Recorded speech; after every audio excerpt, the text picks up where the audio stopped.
Oi, pessoal! Bom, nós vamos dar início agora à aula sobre intemperismo e formação de minerais no solo. A gente já viu nas aulas anteriores que a gente tem dois tipos de intemperismo. Nós temos até mais, né? Mas nós conversamos sobre o intemperismo físico e sobre o intemperismo químico. Quando a gente fala de intemperismo físico, a gente está falando da fragmentação, da redução do tamanho de partícula do material de origem, né? A gente sabe que o material de origem do solo pode ser um sedimento, né? Podem ser as rochas. Essas rochas, elas são compostas por minerais, né? Que podem ser minerais essenciais e minerais acessórios. Minerais essenciais são aqueles minerais que precisam estar presentes numa determinada rocha para que ela tenha aquele nome. Então, por exemplo, né? No caso do gabro, os minerais essenciais são olivina, piroxênio e plagioclásio. Se não tiver esses três minerais, essa rocha não vai se chamar gabro.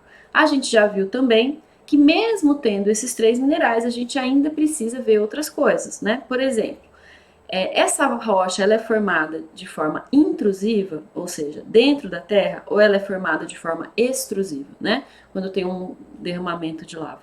Se for extrusiva, ela não vai chamar gabro, mesmo tendo esses minerais, vai se chamar basalto. Se for intrusiva, dependendo da profundidade que ela está sendo formada, o nome dela vai ser gabro, né? E também essa rocha vai ter minerais que são minerais acessórios. Então, são minerais que vão variar de um gabro para o outro, que vão variar de um arenito para o outro, né? Bom, então o intemperismo físico é aquele que leva a uma fragmentação, mas sem que a gente tenha uma mudança da composição química, sem que a gente tenha uma mudança da estrutura dos minerais, né?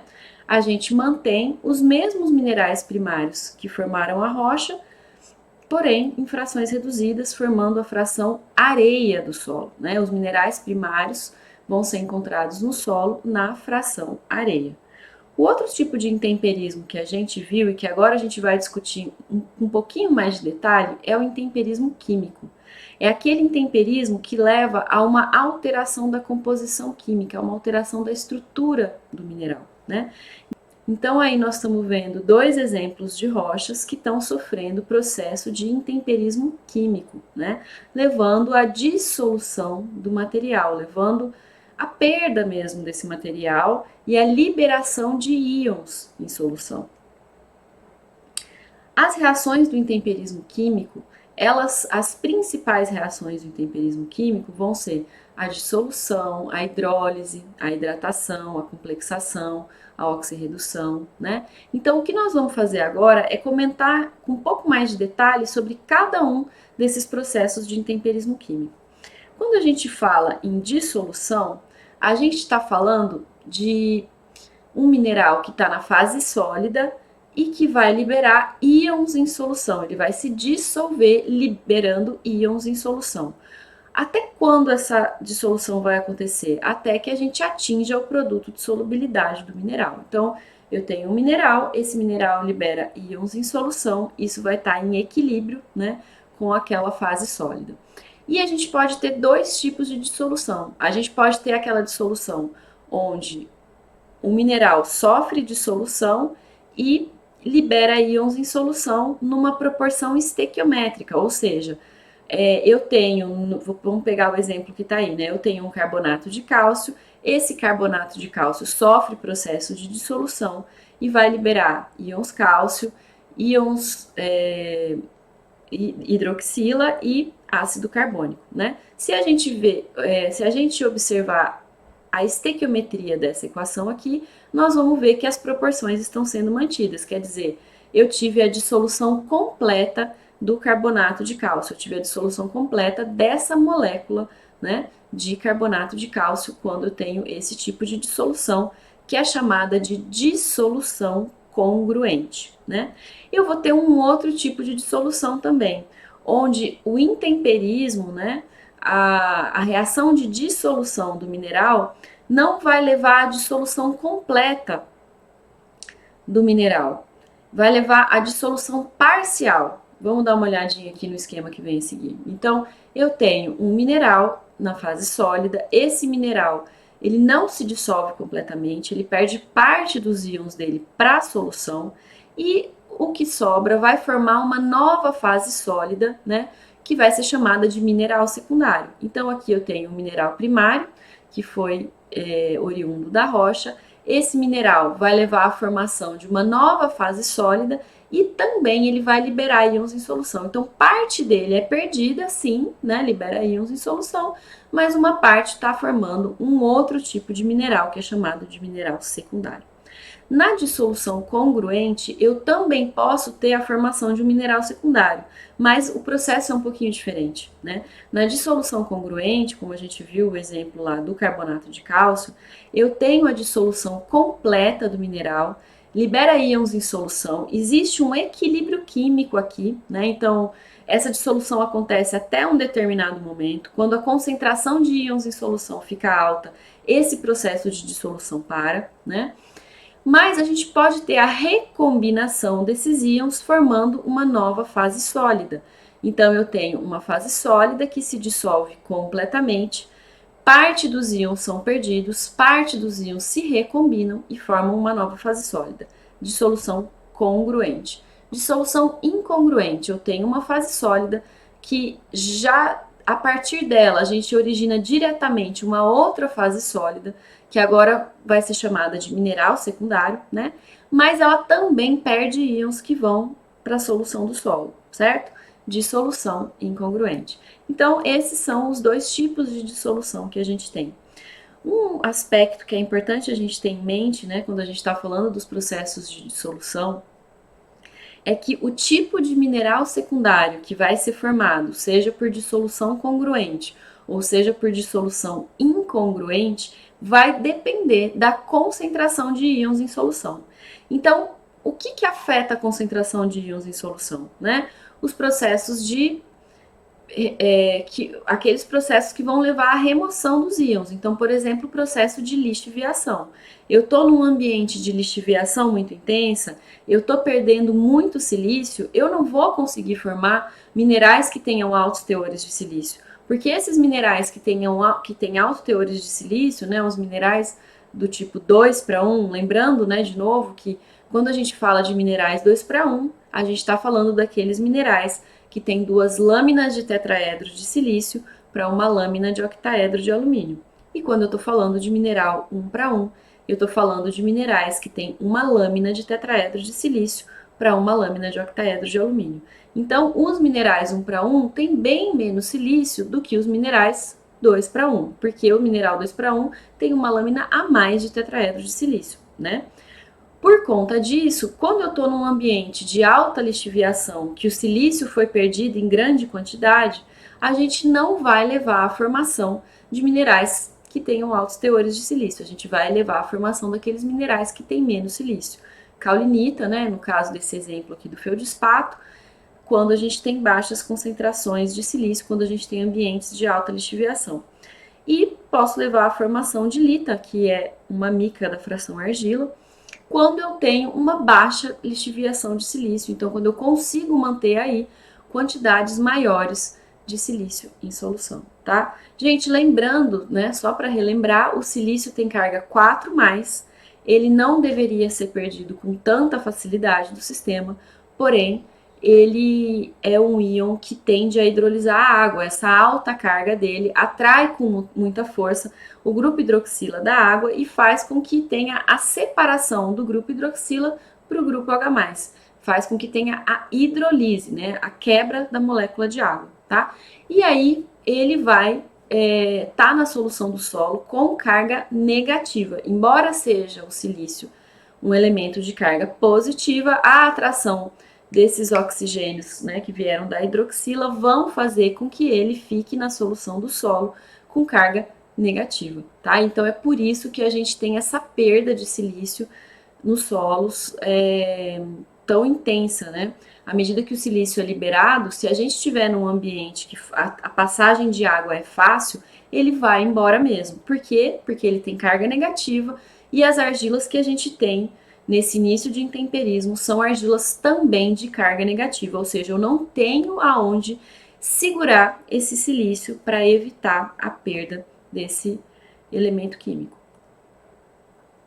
Bom, um outro conjunto de reações que é muito importante para o processo de intemperismo são as reações de hidratação, tá? As reações de hidratação, elas são uma porta de entrada para as reações de hidrólise. Eu já vou explicar isso um pouquinho melhor. Primeiro, eu vou falar um pouquinho sobre o que é a hidratação.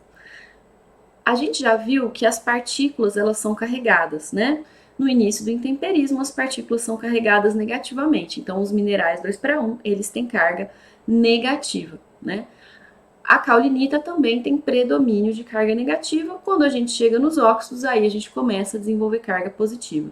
Independente do sinal da carga, se a carga é negativa ou se ela é positiva, essas partículas de solo, né, essas partículas de argila, elas vão atrair moléculas de água.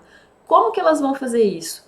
Elas vão atrair as moléculas de água pela face que tem a carga oposta à carga da partícula. Então, se eu tô no mineral que tem carga negativa, ele vai atrair as moléculas de água pela face hidrogênio, pela face de carga positiva, né? Lembrando que a água é um dipolo, então ela tem uma face negativa e uma face positiva. E ela vai então atraindo moléculas de água. Quanto mais carga, maior a atração das moléculas de água. E essas moléculas de água, elas passam a fazer parte da estrutura do mineral, né? Então a gente fica com o mineral na forma hidratada, tá? Como vocês podem observar aqui nessa reação. As reações de hidratação, elas são a porta de entrada das reações de hidrólise. Então atraiu a molécula de água, né? Muitas vezes a carga negativa é muito alta e ela vai atrair com muita força a face hidrogênio da molécula e vai repelir a face hidroxila. Isso pode levar a uma lise da molécula de água, né? Hidrolise, a quebra da molécula de água e a liberação de H+, tá? Essa liberação de H+, vai resultar num ataque dos minerais, então um ataque ácido dos minerais. E esse H+, ele vai entrar na estrutura do mineral e mandar para a solução do solo elementos químicos de carga positiva, então cálcio, sódio, potássio, né? A gente tem aí 3 exemplos de hidrólise de feldespatos. Quando a gente fala microclínio, é um tipo de feldespato, albita é um tipo de feldespato, e a anortita é um tipo de feldespato também, tá? No primeiro caso, um feldespato potássico, no segundo, um feldespato sódico e no terceiro, um feldespato de cálcio, tá? Bom, então a hidrólise, gente, ela é uma das mais importantes reações de intemperismo químico que a gente tem. Grande parte do intemperismo de minerais no solo acontece com reação de hidrólise. E um detalhe importante que a gente precisa comentar é que essas reações que a gente está comentando aqui, elas podem acontecer mais de uma ao mesmo tempo, tá? Então a gente pode ter uma hidrólise acontecendo junto com uma oxidação, por exemplo, tá? Então não pensem que tem que ser só uma coisa acontecendo, não. A gente pode ter mais de uma dessas reações de intemperismo químico acontecendo ao mesmo tempo, tá? Bom, nessa figura aí é só mais uma representação mesmo do que a hidrólise faz no solo. Então a gente tem um piroxênio, esse piroxênio vai sofrer processo de hidrólise, né? Ele vai liberar íons em solução devido ao ataque ácido, né? Está aqui representado pela água da chuva juntamente com o CO2. Essas duas moléculas juntas, elas vão levar à formação do ácido carbônico. Então a gente vai ter aí um certo abaixamento do pH da água da chuva, né? Ela vai ficar levemente ácida e isso vai favorecer o processo de hidrólise do piroxênio, que vai liberar ferro em solução, vai liberar silício, alumínio, né? Hidroxila, cálcio. Parte desses elementos vão ser perdidos, né? Então aqui está sendo representada a perda de cálcio e silício. Quanto vai ser perdido?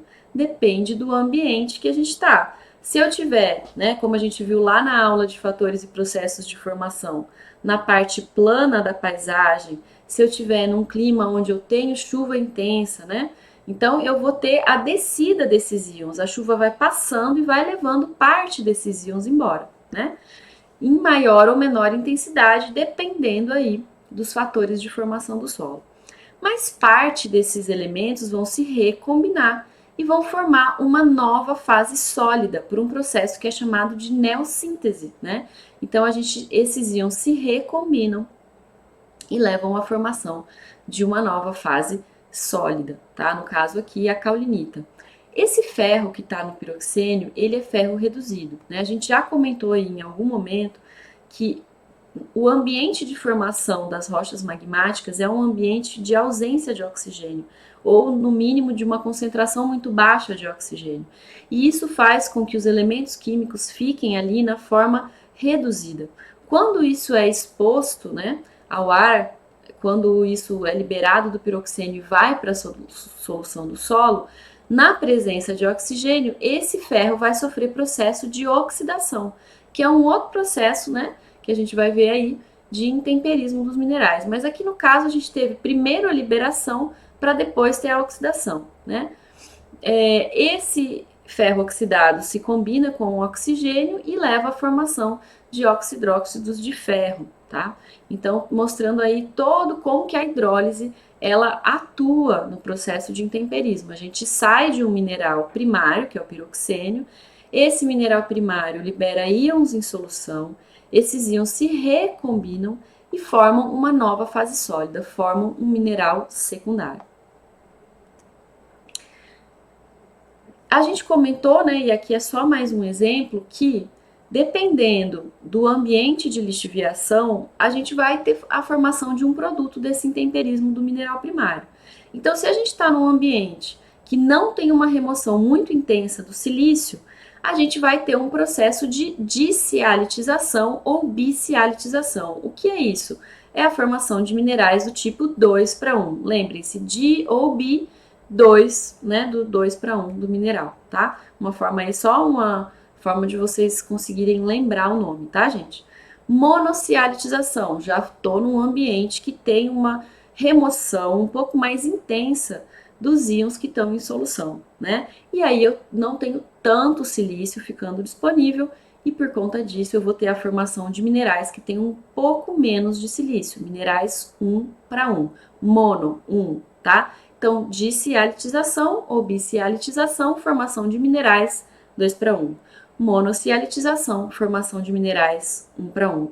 E alitização, formação de óxidos de alumínio e ferralitização, formação de óxidos de ferro, tá? Então aqui a gente poderia ter também, né, a ferralitização, se a gente tivesse aí num mineral que tivesse teores um pouco mais elevados de ferro, tá? Então, notem que a reação de hidrólise, ela leva ao intemperismo, leva à formação de novos minerais, mas o tipo de mineral que vai ser formado vai depender um pouco aí de quanto eu estou removendo os íons do sistema. Se é uma remoção muito intensa, a gente leva à formação de óxidos. Se é uma remoção não tão intensa, de caulinita. E se é uma remoção pouco intensa, a gente leva aí a formação de minerais do tipo 2 para 1. Bom, nós comentamos então sobre as reações de dissolução, sobre as reações de hidratação e de hidrólise, e agora nós vamos comentar um pouquinho sobre as reações de oxirredução, tá? Gente, as reações de oxirredução, elas são particularmente importantes para aqueles minerais que têm teores um pouco mais elevados de ferro, né?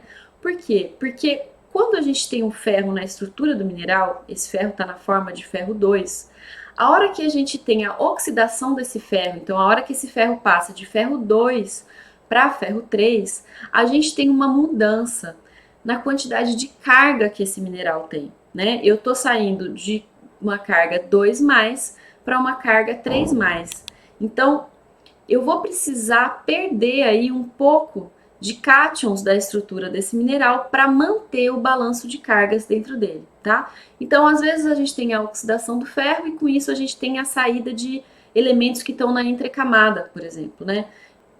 Então, no caso do mineral 2 para 1, a gente tem carga negativa sendo gerada na estrutura desse mineral. E eu vou comentar isso, né, quando a gente for falar sobre cargas, a origem das cargas do solo. Esse mineral tem cargas negativas na estrutura dele. E essas cargas, elas precisam ser neutralizadas. E como que isso acontece? Isso vai acontecer com o preenchimento de cátions na entrecamada do mineral. Então, eu tenho 2 lâminas de tetraedro de silício para uma de octaedro de alumínio, uma entrecamada, 2 lâminas de tetraedro de silício para uma de octaedro de alumínio, né? Eu tenho uma entrecamada entre essas duas partes, tá? O que vai ter nessa entrecamada? Cátions que vão neutralizar a carga negativa que tem na estrutura desses minerais. Quando a gente tem o processo de oxidação, então quando o ferro passa de ferro 2 para ferro 3, eu vou reduzir a quantidade de carga negativa que eu tenho aí na estrutura do mineral. E com isso, como eu vou reduzir a quantidade de carga negativa, eu vou precisar de menos cátions na entrecamada para neutralizar, né, a carga desse mineral. Então, percebam que esse processo de oxidação ele vai levar a uma mudança da composição do mineral, porque eu vou ter a perda de cátions, tá?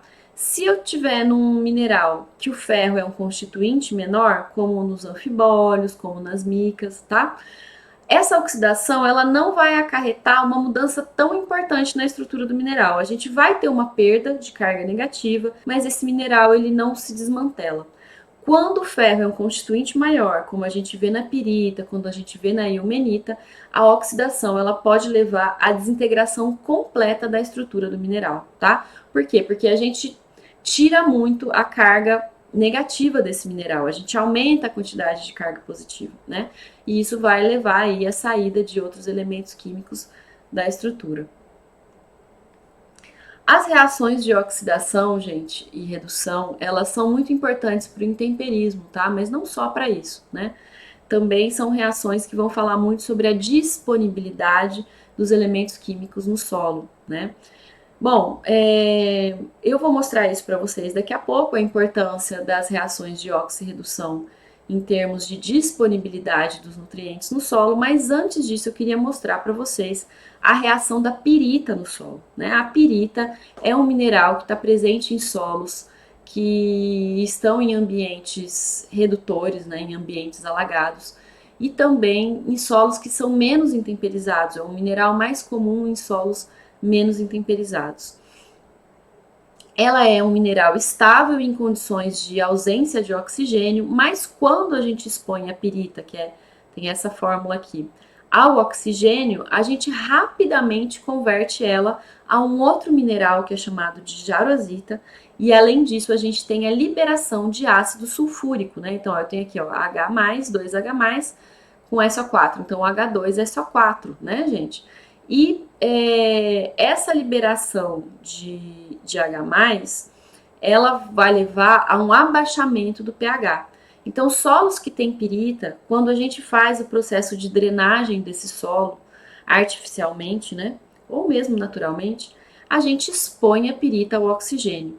E isso leva à formação de ácido sulfúrico e a um abaixamento do pH. Então, isso é um cuidado que a gente precisa ter, né? Não é interessante a gente expor esse ambiente, o solo que é rico em pirita ou uma camada do solo que é rica em pirita ao oxigênio, porque a gente vai levar a um abaixamento do pH e isso é bastante prejudicial para o desenvolvimento das plantas quando o pH é muito baixo, tá? Além dessa reação, das reações de oxirredução que levam ao intemperismo de minerais no solo, né, diretamente, a gente tem as reações de oxirredução, elas são também muito importantes para o ciclo do nitrogênio, por exemplo, né? A gente tem outras reações, ciclo do enxofre, mas eu vou comentar um pouquinho sobre o nitrogênio. O nitrogênio ele sofre várias reações de oxirredução. A forma mais comum, né, da gente aplicar nitrogênio no solo é na forma de amônio. Quando a gente aplica uma ureia, essa ureia é convertida a amônio. Quando a gente aplica sulfato de amônio, eu já tenho aqui o amônio. O amônio na presença do oxigênio, ele vai sofrer o processo de nitrificação, tá? E esse processo ele acontece em duas etapas. Na primeira etapa do processo de nitrificação, o amônio é convertido a NO2 pelas nitrosomonas. Numa segunda etapa, ele é convertido a nitrato pelo nitrobacter, tá? Então a gente sai de uma molécula reduzida, que é o NH4, para uma molécula oxidada, que é o NO3. Percebam que o NH4 tem carga positiva, enquanto o NO3 tem carga negativa. Então, isso muda a disponibilidade do nitrogênio no solo, tá? Ele vai ficar mais ou menos disponível. Depende do solo que a gente tem em questão. Depende qual é o tipo de carga do nosso solo, tá? Então, a gente precisa olhar isso para chegar a essa conclusão, se vai aumentar ou se vai diminuir. Bom, O nitrato, como a gente já comentou em aulas anteriores, é o primeiro aceptor de elétrons utilizado na respiração anaeróbica. Então, faltou oxigênio no sistema, a gente vai parar o processo respiratório? Não, a gente vai continuar tendo, porém um processo respiratório muito menos eficiente, né? Que vai gerar muito menos energia para o micro-organismo, né? Muito menos ATP, mas vai continuar tendo. Como? Outros aceptores de elétrons vão ser usados no processo de respiração. Outros aceptores de elétrons vão ser usados para receber aqueles elétrons que estão sendo retirados da glicose, né? E o primeiro deles é o nitrato. Nesse processo, que é chamado de desnitrificação, o nitrato vai ser reduzido agora, né? Então, na nitrificação, a gente tem a oxidação do nitrato, enquanto na desnitrificação, a gente tem a redução do nitrato, que agora é convertido a N2 ou N2O. Ambos são gases, né? Então, esse processo de desnitrificação ele vai levar a uma perda de nitrogênio do sistema, a uma saída do nitrogênio do sistema, né? Então, só para vocês observarem aí a importância dessas reações de oxirredução, tanto para o processo de intemperismo no solo, como para outros processos que vão falar sobre a disponibilidade de nutrientes, tá? Nós vamos ver isso com um pouquinho mais de detalhe na aula que a gente vai falar sobre a dinâmica de nutrientes no solo. Bom, e por fim, eu gostaria de comentar com vocês sobre as reações de complexação. Né? O que são as reações de complexação? A gente já viu lá na aula química antes da química do solo. A gente tem uma molécula orgânica que tem bastante carga negativa, né, gerada por grupos. A gente tem vários grupos, né, que podem levar à geração aí de carga negativa, mas o principal são os grupos carboxílicos, né? Os principais são os grupos carboxílicos. Eles desenvolvem carga negativa, alguns metais ficam retidos nessa carga negativa e a gente tem uma redução da concentração desses íons metálicos em solução. Isso vai fazer com que a gente tenha o estabelecimento de um novo equilíbrio. Eu retirei íons de solução, um novo equilíbrio precisa ser atendido, né? Eu até dei o exemplo do espodossolo lá na aula química antes da química do solo, quando a gente falou das reações de complexação. E para atender esse novo equilíbrio, aqueles minerais que contêm esse íon, eles vão sofrendo o processo de dissolução. Então, as reações de complexação, elas são importantes porque elas retiram do sistema íons. E essa retirada de íons do sistema vai levar a uma liberação de íons, né, pelo processo de dissolução, por exemplo, dos minerais que contêm esses íons. Bom, então nós falamos sobre todas as reações, né, as principais reações, não todas, mas as principais reações de intemperismo químico. E no próximo vídeo eu vou conversar com vocês um pouquinho sobre aqueles minerais que a gente encontra, né, na fração areia, ou seja, os minerais primários, e também sobre a formação dos minerais secundários a partir dos minerais primários, com um pouquinho mais de detalhe do que a gente viu aqui. Tá joia? Até mais e até o próximo vídeo.